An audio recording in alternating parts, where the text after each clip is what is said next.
Friends, இன்னொரு comment friends. இவங்க பேரெல்லாம் இருக்குது, ஆனால் எனக்கு எது சொல்லலாமா வேண்டாமான்னு யோசிச்சுட்டு தான் நான் சொல்லலை. நம்ம விளக்கேற்றும் முறை அப்படின்னு சொல்லி ஒரு வீடியோ பதிவு போட்டிருந்தோம் இல்லைங்களா? அதில் ஒரு ஷார்ட்ஸை பார்த்துட்டு நம்ம வியூவர் ஒருத்தங்க இந்த பதிவு போட்டிருக்காங்க, இந்த கமெண்ட் போட்டிருக்காங்க. அதில் என்ன சொல்லியிருக்காங்க அப்படின்னா, நம்ம தாத்தா பாட்டிகள் எல்லாம் முட்டாள்கள் கிடையாது.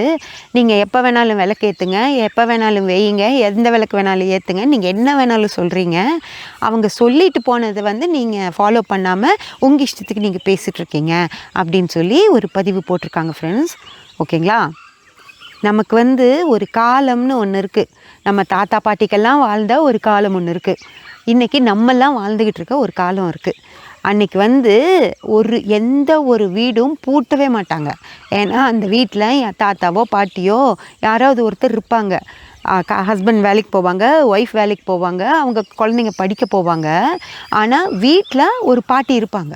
அந்த வீட்டில் இருக்க பாட்டினால் என்னென்ன வேலையெல்லாம் செய்ய முடியுமோ, இடிக்கிறது, பொடிக்கிறது, ஆட்டுறது, அந்த மாதிரி அரைக்கிறது, அந்த மாதிரி எல்லா வேலைகளையும் பாட்டி செஞ்சு வச்சுருப்பாங்க. ஓகேங்களா? அந்த காலையில் அந்த வீட்டு மருமக வேலைக்கு போகணும் அப்படின்னா பாட்டி எல்லா பொடியும் அரைச்சி வச்சுருப்பாங்க, எல்லா ஊறுகாய் போட்டு வச்சுருப்பாங்க. ஓகேங்களா? அவங்க உடனே ஒரு சாம்பார் வைக்கிறோன்னா பருப்பை வெயிலில் போட்டு உணர்த்தி எடுத்து சுத்தமாக, ஒரு பூச்சி இருக்காது, ஒரு புட்டு இருக்காது, நல்லா அந்த முரத்தில் புடச்சி சுத்தம் பண்ணி பாட்டி வச்சுருப்பாங்க. இவங்க காலையில் பருப்பை போட்டு காய போட்டு சாம்பார் தூள் பாட்டி அரைச்சி வச்சுருப்பாங்க. எடுத்து போட்டு சாம்பார் வச்சு அங்கே எடுத்து வச்சுட்டு அவங்க வேலைக்கு போயிடுவாங்க. பாட்டி அந்த இடத்த முழுக்க சுத்தம் பண்ணி சாமனமெல்லாம் விளக்கி கழுவி கொண்டு சாயந்தரம் அவங்க செய்யறதுக்கு ரெடியாக வச்சுருப்பாங்க.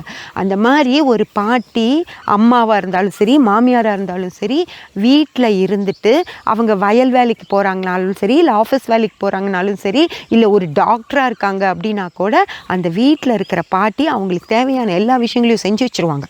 அவங்க போயிட்டு வருவாங்க, அவங்களும் சரியாக வேலை செய்வாங்க. அவங்க மகளுக்கோ மருமகளுக்கோ அந்த பாட்டியும் கூட சரியாக வேலை செஞ்சு கொடுப்பாங்க. ஓகேங்களா? அந்த மாதிரி காலம் இருந்துச்சு. இப்போ இருக்கா சொல்லுங்கள்? அன்றைக்கி சீரியலெல்லாம் கிடையாது. பாட்டிங்களுக்கு வேலையே என்னென்னா, பக்கத்து வீட்டு பாட்டி, எதிர் வீட்டு பாட்டி, அந்த அடுத்த ஸ்ட்ரீட் பாட்டி எல்லாரும் ஒன்றா உட்காந்து பேசி, நீ எப்படி மிளகாத்தூள் அரைச்ச, நீ எப்படி சாம்பார் தூள் அரைச்ச, நீ எப்படி இட்லி பொடி அரைச்ச, கொள்ளு இட்லி பொடி எது, பருப்பு இட்லி பொடி எது, சாப்பாட்டுக்கு போடுற பருப்பு பொடி எப்படி அரைக்கிறது, அதில் எண்ணெய் ஊற்றி சாப்பிட்டா நல்லாயிருக்கும், நல்லா பேசி அவங்க பண்ண டிப்ஸ் எல்லாம் இவங்க கேட்டுக்கிட்டு, இவங்க பண்ண டிப்ஸ் எல்லாம் அவங்க கேட்டுக்கிட்டு அழகாக எல்லாம் செஞ்சு வைப்பாங்க. சாயந்தரம் மகன் வந்ததும் மருமக வந்ததும் எடுத்துகிட்டு கொடுப்பாங்க. பார், இதை பொடி அரைச்சம்பா, நான் ஊற்றி சாப்பிடு, இதில் விளக்கெண்ணெய் விட்டு சாப்பிடு, நல்லா இருக்கும்னு சொல்லி. அந்த மாதிரி ஒரு காலம் இருந்துச்சு. அதுதான் பாட்டி தாத்தா காலம். இன்றைக்கி இருக்க அந்த மாதிரி ஒரு காலம்? யாரோ பொடி எப்போவோ அரைக்கிறாங்க, அது பேக்கெட் போட்டு வருது, டிபார்ட்மெண்ட் ஸ்டோரில் இருக்குது, நம்ம வாங்கிட்டு சாப்பிட்றோம். அப்படி தானே இருக்குது காலம். அதே மாதிரி தான் பெண்களுக்கு எல்லாம். இன்றைக்கி யார் பருப்பு நிறையா 5 கிலோ பருப்பு, 10 கிலோ பருப்பு, 25 கிலோ பருப்பு வாங்கின காலமெல்லாம் இருக்குது. 3 மாதத்துக்கு ஒரு தடவை, 1 மாதத்துக்கு ஒரு தடவை எடுத்து வெயிலில் உணர்த்தினா பூச்சி புழு இல்லாமல் இருக்கும். இன்றைக்கி அது முடியுமா? 1/4 கிலோ பருப்பு வாங்கிட்டு இந்த வாரம் மட்டும் இருந்தால் போதும், ஏன்னா அடுத்தது பூச்சி பிடிச்சிருச்சுன்னா என்ன பண்ணுறதுன்னு, இல்லை ஒரு மாதத்துக்கு 1 கிலோ வாங்கிட்டு 1 மாதத்துக்கு மட்டும் வச்சுக்கிற காலம் மாறிடுச்சு. அந்த மாதிரி எல்லா விஷயங்களையும் கால மாற்றங்கள் அப்படின்னு வந்ததுக்கப்புறமும் இன்னும் நீ பாட்டி தாத்தா காலத்தில் இருக்கிற விளக்க தேய்ச்சி, வியாழக்கிழமை விளக்கு தேய்ச்சி, வெள்ளிக்கிழமை பூஜை ரூமை சுத்தம் பண்ணி சாமி கும்பிட்டாதான் ஆச்சு அப்படியெல்லாம் சொல்ல முடியாது.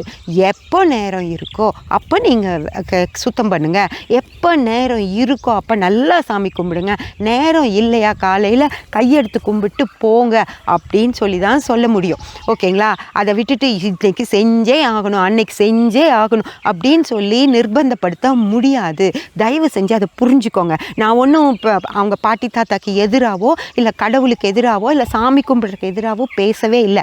இன்றைக்கி சனிக்கிழமை காலையில் நான் இங்கே நின்று 7 மணிக்கு இங்கே நின்று நான் பேசிகிட்ருக்கேன். இது என்னோட தொழில். நான் காலையில் சனிக்கிழமை காலையில் நான் பெருமாள் கோயிலுக்கு போயிட்டு தான் நான் வீட்டில் விளக்கெல்லாம் ஏற்றி பூஜை பண்ணிவிட்டு பெருமாள் கோயிலுக்கு போயிட்டு வந்துட்டு தான் நான் நான் வீடியோ எடுக்க போவேன் அப்படின்னா இந்த லைட் கிடைக்காது, இந்த இடம் எனக்கு இந்த மாதிரி கிடைக்காது. நான் எப்படி செய்ய முடியும்? என் வீட்டில் அங்கே பூஜை ரூமில் சாமி இருக்கார், கோயிலில் சாமி இருக்கார். அவங்க எல்லாரும் எனக்கு வரம் கொடுக்க எப்போ ரெடியாகவே தான் இருப்பாங்க. இந்த வேலையெல்லாம் நான் முடிச்சுட்டு அடுத்ததாக கோயிலுக்கு போகிறனால சாமி என்ன கோச்சிக்க மாட்டார். புரிஞ்சுதா? நான் வந்து நல்ல விஷயங்களை தான் செஞ்சுக்கிட்டு இருக்கேன். அது எனக்கு சப்போர்ட் தான் கடவுள் பண்ணுவாரோ தவிர நான் விளக்கேற்றி பூஜை பண்ணியே தான் ஆகணும். நேற்று நான் வந்துட்டேன், வெள்ளிக்கிழமை சாமி கும்பிடல, அதுக்காக சாமி என்ன பண்ண போகிறார்? அப்படி தான் பண்ணுவார், இப்படி தான் பண்ணுவார்னு இதை சொல்லி சொல்லி பெண்களை தயவு செஞ்சு அந்த கில்ட்டுக்குள்ளே தள்ளாதீங்க. புரிஞ்சுதா? நீங்கள் சொல்கிற மாதிரியெல்லாம் எதுவும் நடக்காது. நம்ம எப்போ கும்பிட்டாலும் அவர் நமக்கு என்ன செய்யணுமோ அதை கண்டிப்பாக செய்வார். எப்போ விளக்குனாலும் அதை ஏற்றுக்கிட்டு அவர் சந்தோஷந்தான் படுவாரோ தவிர இல்லாத பொல்லாது இந்த மாதிரி கமெண்ட்ஸ் வரும் ஃப்ரெண்ட்ஸ் நம்ம வீடியோ கீழே. இதையெல்லாம் பார்த்து நீங்கள் கவலைப்படாதீங்க, கில்ட்டும் படாதீங்க.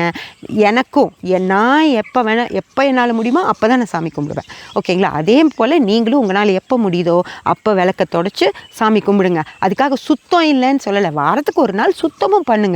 அது எப்போ முடியுதோ அப்போ பண்ணுங்க. பயம் அப்படிங்கிற விஷயத்தை மட்டும் மனசுக்குள்ளே கொண்டு வராதீங்க. உங்களால் முடிகிறப்போ செஞ்சுருங்க ஃப்ரெண்ட்ஸ்.